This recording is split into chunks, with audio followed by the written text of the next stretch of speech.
नमस्कार, मैं सचिन गुप्ता और आप देख रहे हैं बी फॉर प्रिंट। तो चलिए, मैं आज आ चुका हूं सोनपुर विधानसभा में और यहाँ पुलिस पार्टी की उम्मीदवार हैं आशा देवी हमारे साथ हैं। मैं बता दूं कि पुष्पम प्रिया जो इसके राष्ट्रीय अध्यक्ष हैं और चलिए इनसे बात करते हैं, जानते हैं कि किन मुद्दों पे चुनाव लड़ रही हैं। और जहाँ इतनी पार्टियाँ, बड़ी बड़ी पार्टियाँ बिहार में चुनाव में हैं और सभी पार्टियों के बड़े बड़े नेता जो हैं वोटरों को लुभा रहे हैं, उसमें ये किस मुद्दे पे बात करती, किस मुद्दे पे चुनाव लड़ रही हैं, जीतने के बाद क्या इनके जो क्या कहता है, इनका क्या एजेंडा होगा, क्या करेंगे लोगों के लिए। चलिए बात करते हैं इनसे। आज हमारे साथ आशा जी। आशा जी बताइए। नमस्कार आशा जी, पहले एक सवाल है हमारा, पहला सवाल कि आप पहले अपना परिचय दें पूरा, कहाँ से। नमस्कार, मेरा नाम आशा कुमारी है और बाय बर्थ मैं सोनपुर से ही हूँ। मेरे फादर यहाँ रेलवे में थे और यहीं से मेरी पढ़ाई लिखाई पूरी हुई है और अब तक मैं सोनपुर में ही रही हूँ। ऐसे मेरा मायका कहते हैं वो आरा जिला का है और ससुराल मेरा निघाड़ा ब्लॉक में है, लेकिन पढ़ाई लिखाई मेरी यहीं से पूरी हुई है। तो आशा जी, पहले प्रथम चरण के चुनाव तो खत्म हो चुके हैं, तो आपकी पार्टी के लोग ये जो प्रथम चरण के चुनाव में सब जगह कैंडिडेट थे वहाँ, बहुत सारे सीट्स कैंसिल हुए थे। ऑलमोस्ट जितने जगह थे, क्या लग रहा है कैसा उधर का? अभी तक तो रुझान सबका पॉजिटिव है, रिजल्ट जो भी हो, लेकिन सबने अपना बेहतर दिया है और रिजल्ट को सोच के हम लोगों ने काम नहीं किया है। हमारा मुद्दा बस विकास था, रोजगार था और वो आज भी है। तो आप यहाँ सोनपुर से, आप स्थानीय यहाँ की रहने वाली हैं, आपने यहीं से पढ़ाई भी की अपनी, तो बताइए क्या बदलाव चाहती हैं सोनपुर में? जिस तरह से 15 साल आरजेडी की सरकार रही, 15 साल हमारे इंडिया नीतीश कुमार की रही है, लोग कह रहे हैं 15 साल बनाम 15 साल। तो आप बताइए कि इस 15 साल बनाम 15 साल के बाद आप युवा हैं और आप कुछ बदलाव चाहती हैं, तो क्या चाहती हैं सोनपुर में और इस पूरे बिहार में? बताइए मैम। बिल्कुल, बिहार लेवल पे आज सबसे बड़ा मुद्दा है बेरोजगारी। आप किसी भी मतलब एक युवा से पूछते हैं तो वो उसका सबसे बड़ा मुद्दा है। अगर रोजगार हो जाता है तो किसी को बिहार से जाने की बाहर ज़रूरत नहीं पड़ती है। बिहार में सबसे ज़्यादा पलायन है और हमारे माननीय मुख्यमंत्री जी या कोई भी जो भी मंत्री पद में हैं, वो कहते हैं कि बिहारियों को बाहर जाने में मज़ा आता है और हमें ऐसा नहीं लगता। मैं खुद भी बिहारी हूँ और मैं खुद युवा हूँ। अगर मुझे कोई कहता है, मैंने भी बाहर काम किया है, लेकिन वो दर्द वही समझ सकता है जो बिहार से बाहर जाता है। हो सकता है यहाँ के मंत्रियों को ये बात समझ में नहीं आती है क्योंकि वो दर्द उनको सहने का मौका नहीं मिला है। तो बताइए, एक महिला हैं आप और महिला उत्थान के लिए क्या करेंगे? अगर आपकी जीत होती है, आप बताइए इसके लिए क्या करेंगे? हम लोगों ने क्या बदलाव करेंगे? हाँ, डेफिनेटली हम लोग महिलाओं की ये पार्टी है लगभग, क्योंकि आज तक कोई राजनीतिक दल इतनी महिलाओं को टिकट उन्होंने आधी आबादी की बात नहीं करती है। अगर हमारा नॉमिनेशंस जो रद्द हुए हैं, अगर रद्द नहीं हुआ रहता तो हमारा जो स्टैंड था कि 122 सीट्स पे हम महिलाओं को लाएंगे, वो हम पूरा करते हैं 50-50। तो आधी आबादी को लेकर हम लोग आए हैं और दूसरे सरकार में आपने सुना है कि 33% आरक्षण की हम लोग बात करते हैं और हमें लगता है कि महिलाओं को आरक्षण की ज़रूरत नहीं है। जब प्रकृति से ही दो जातियाँ बनी हैं तो पृथ्वी पर आके जाति का विभेदन क्यों होता है? जाति तो दो है, पुरुष और महिला। तो इन्हीं लोगों की बात होनी चाहिए, दो लोगों की। आधे कोई भी क्षेत्र में आधे लोगों को बराबर का मौका मिलना चाहिए। तो हमें नहीं लगता किसी भी राजनीतिक दल में ऐसा कुछ है। तो क्या लगता है आपको, जिस तरह से 10 लाख नौकरी और 19 लाख रोजगार की बात कर रही है दोनों पार्टियां, उनका कोई पॉलिसी नहीं है, बस हवा में बातें करते हैं। आप बताइए कि नौकरी कहाँ से देंगे? और हमारी पार्टी ये बताती है कि हम नौकरी कहाँ से देंगे। पॉलिसी मेकर आप में जी। बिहार में सबसे बड़ा मुद्दा आपको पता है, बिहार में अगर हम रोजगार की बात करें तो बिहार में क्या है कि हम रोजगार देंगे? किसी राजनीतिक पार्टी से आप ये क्वेश्चन जरूर पूछिएगा कि बिहार में ऐसा क्या है कि आप उसको रोजगार देंगे, तो उनका मुझे जहाँ तक लगता है उनके पास जवाब नहीं होगा। लेकिन हमारे पास जवाब है। क्या बताइए? बिहार के पास सबसे बड़ा चीज़ है कृषि, और अगर कृषि को औद्योगिक दर्जा दे दिया जाए तो रोजगार पूरा किया जा सकता है। यहाँ के युवाओं को बाहर जाने की ज़रूरत नहीं है। यहाँ की शिक्षा व्यवस्था को अगर दुरुस्त कर दिया जाए तो यहाँ के युवाओं को बाहर जाने की ज़रूरत नहीं है। हमें दो मुद्दों पे काम करना है, शिक्षा व्यवस्था को सुधारनी है और शिक्षा व्यवस्था को सुधारने के साथ साथ कृषि को औद्योगिकरण के साथ जोड़ना है। तो यहाँ के लोगों को बाहर जाने की ज़रूरत नहीं है। बिहार में इतनी चीज़ें हैं कि बिहार वासियों को बाहर जाने की ज़रूरत नहीं पड़ेगी। अच्छा, बताइए किन किन स्थानीय मुद्दों को लेकर आप चुनाव में अपने भागीदारी की? अपने क्षेत्र की बात करूँ तो यहाँ पर विश्व प्रसिद्ध हरिहर मेला भी यहीं लगता है शायद, और ये अपना इतिहास खो रहा है। और यहाँ स्थानीय लोग जितने लोग मौजूद हैं, देख रहा हूँ मैं आपके साथ। अच्छा, बहुत ही बढ़िया माहौल बनाया आपने और बहुत आपके सपोर्टर भी सब लोग नजर आ रहे हैं। जी बताइए। तो इनमें से किसी से पूछिएगा तो ये मुद्दा सबको पता चलेगा आपको। अभी कार्तिक पूर्णिमा के दिन यहाँ पर एक स्नान होता है हरियाणाथ मेला का शुरुआत के समय। अभी तक प्रशासन का ऐसा कोई मतलब सूचना नहीं दी गई है कि ये स्नान कैसे होगा। कोई मीटिंग नहीं हो पाई है अभी तक कि ये स्नान जो होगा उस पर प्रशासनिक क्या कार्रवाई की जाएगी, या उसको बैन करने की बातें हो रही हैं कि नहीं होगा। तो जब चुनाव हो सकता है, सब कुछ हो सकता है, तो आस्था के साथ खिलवाड़ क्यों? और इसका एक समुचित व्यवस्था होना चाहिए, इसको होना चाहिए। मेला की बात करते हैं तो मेला जो अपना इतिहास खो रहा है उसको दोबारा वापस लौटाने की ज़रूरत है। कुछ लोगों से मेरी बात हुई तो उन्होंने कहा कि ये जो मेला होता है वो तो हर जगह बाज़ार में है मौजूद, तो क्यों मेला? तो मेला को फिर से हमें मॉडर्नाइज़ करने की ज़रूरत है। उसका इतिहास जो था उसको लौटाने के लिए आज के अनुसार हमको उसको जोड़ने की ज़रूरत है, और उसके लिए एक समुचित प्लान की ज़रूरत है जो किसी ने ऐसा नहीं सोचा है। बराबरी का अधिकार मिलेगा। अगर महिलाएं पॉलिसी मेकिंग में रहेंगी तो अपने लिए सशक्त होकर नियम बनाएंगी। हमारा नियम कोई और बनाता है, ये कहाँ का इंसाफ है? हमारे लिए नियम कोई और बनाता है, हमारे लिए कानून कोई और बनाता है। जब हम प्रताड़ित हो रहे हैं तो इसका अधिकार भी हमें होना चाहिए। चलिए, तो ये बताइए, आपके साथ देख रहा हूँ मैं युवा लड़कियां भी हैं, युवा लोग भी हैं, तो क्या ये लोग आपके इस टीम में मेंबरशिप से है, या ये लोग सपोर्टर किस तरह से आपके साथ जुड़े हुए हैं? ये हमारे सपोर्टर भी हैं, हमारे गार्जियन भी हैं, इसमें हमारे गुरुजी भी हैं। अच्छा, गुरुजी भी हैं जी। क्या बात है। तो कैसा रिस्पांस मिल रहा है यहाँ पे, क्या लग रहा है आपको? जैसे यहाँ से तो बहुत पॉजिटिव रिस्पांस है। तो चलिए, आप बताइए एक लास्ट सवाल हमारे चैनल के माध्यम से अपने सोनपुर के मतदाताओं के लिए क्या कहना चाहती हैं आप? मतदाताओं के लिए कहना यही है कि इस बार बेहतर चुनें।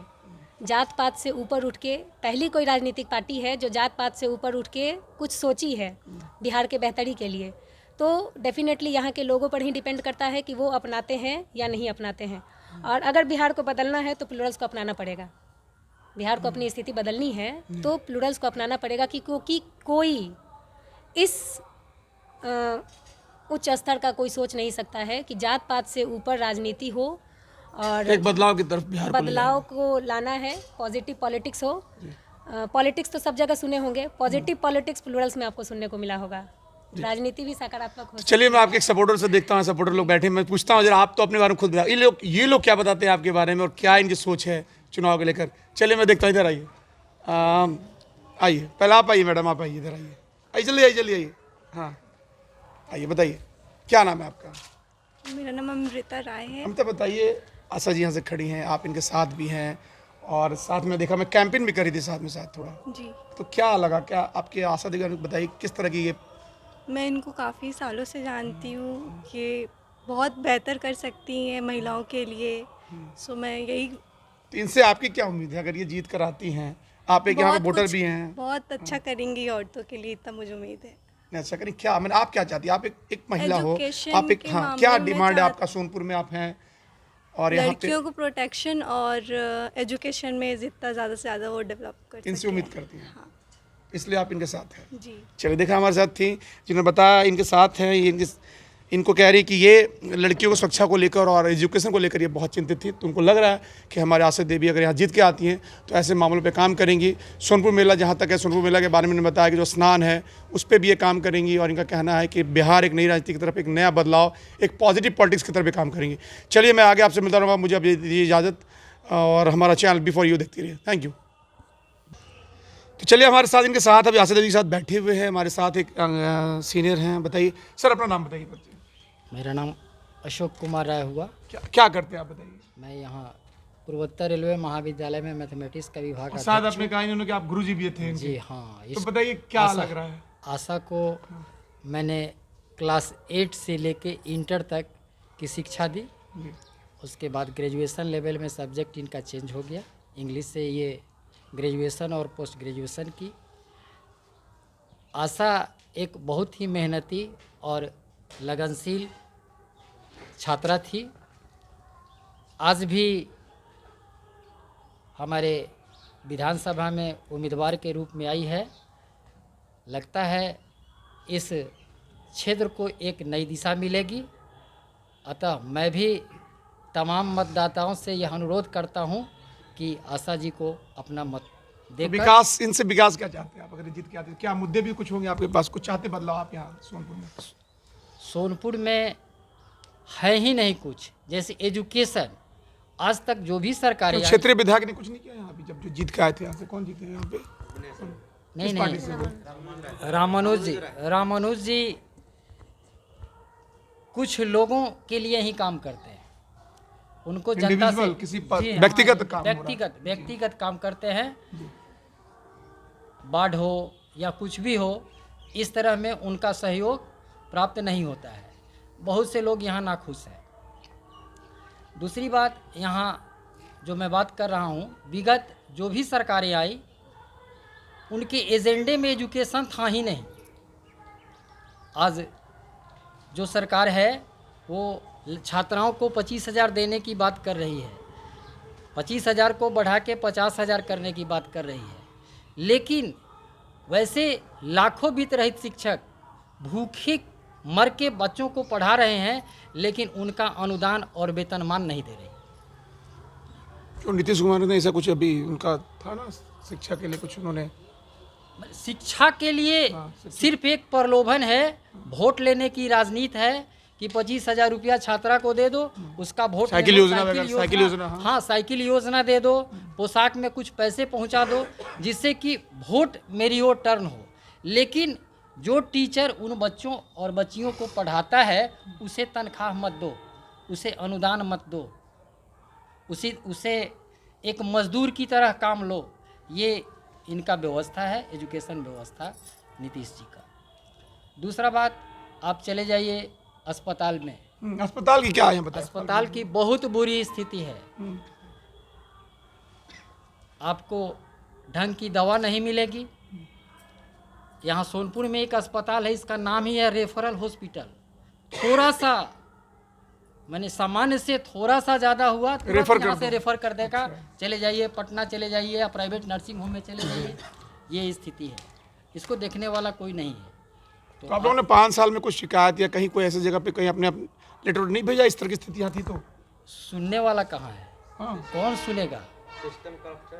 सिस्टम करप्ट है ना, पूरा का पूरा सिस्टम जो है वो भ्रष्ट हो चुका है। लोग जो बीमार होते होंगे या जो बहुत ज़्यादा, उनके लिए क्या होता होगा फिर, जो बीमार हो जाते होंगे या बहुत सारी बीमारी, अभी तो कोरोना वोरोना भी है, वो कहीं ना कहीं प्राइवेट, कोरोना का यहाँ टेस्ट भी सही ढंग से नहीं होता है और प्राइवेट या पटना की ओर रवाना होते हैं, यहाँ तो कुछ होता नहीं है। तो विश्व प्रसिद्ध यहाँ इतना बड़ा मेला लगता है, इतनी प्रसिद्ध जगह, तो यहाँ भी ऐसे हालत में लोग रह रहे हैं? रह रहे हैं यहाँ। तो आप चाहते हैं इसमें कुछ बदलाव होना चाहिए और बदलाव लाने के लिए शिक्षा हो, हॉस्पिटल हो, और इसमें बदलाव लाने के लिए लोगों को जात पात से ऊपर उठ करके आशा को मतदान करना होगा, तभी बदलाव संभव है। अन्यथा बदलाव, चूँकि बाकी के सारे कैंडिडेट तो वही हैं जो लगभग 30 वर्षों से, कभी रामानुज जी कभी विनय जी, यही दोनों इंटरचेंज करते रहते हैं। तो जब तक इनका बदलाव नहीं होगा तब तक हम विकास की उम्मीद कहाँ से कर पाएंगे? बदलाव चाहिए। देखा हमारे साथ आशा जी के गुरुजी भी थे। देखिए बहुत ही एक अच्छा अनुभव होता है जब आप किसी काम करते हो और उसमें आपके गुरुजी का हाथ हो, आशीर्वाद हो। तो आज देखिए बहुत ही लकी मैं कहूँगा कि एक अच्छे शिष्या थी और एक गुरुजी का, आज गुरुजी का आशीर्वाद के साथ और साथ साथ चल रहे हैं और आशा जी को जिताने की बात करते हैं और आशा जी के लिए पॉजिटिव बातें कर रहे हैं। तो अभी हमारे साथ थी सोनपुर विधानसभा की पुलरस पार्टी की कैंडिडेट तो आशा जी थी, जिन्होंने बताया है कि वो शिक्षा के मुद्दे पे काम करेंगी, जिन्होंने बताया कि यहाँ के महिलाओं की सुरक्षा पे काम करेंगी और एक नई राजनीति, एक पॉजिटिव पॉलिटिक्स की तरफ काम करेंगी, उनके लिए काम करेंगी। और इनको बहुत आशा है अपने हमारे राष्ट्रीय अध्यक्ष पुलरस के जो हैं पुष्पम प्रिया से, और इनका कहना है कि जीत हो या हार, ये लड़ाई जो है एक परिवर्तन की है, जीतना हारना तो ऊपर वाले के हाथ में, लेकिन ये इनका कहना है कि मैं लड़ाई लड़ रही हूँ और उनको पूरा उम्मीद है कि ये जीतेंगे। चलिए मुझे इजाज़त दीजिए, मैं सचिन गुप्ता, बिफोर प्रिंट के लिए, थैंक यू। तो चलिए हमारे साथ इनके साथ अभी आशा जी के साथ बैठे हुए हैं, हमारे साथ एक सीनियर हैं। बताइए सर, अपना नाम बताइए।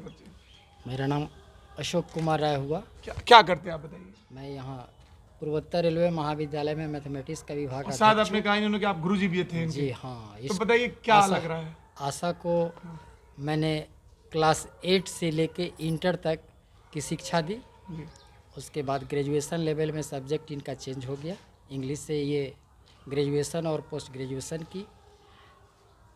आशा एक बहुत ही मेहनती और लगनशील छात्रा थी।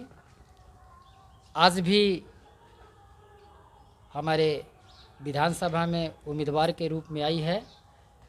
लगता है इस क्षेत्र को एक नई दिशा मिलेगी।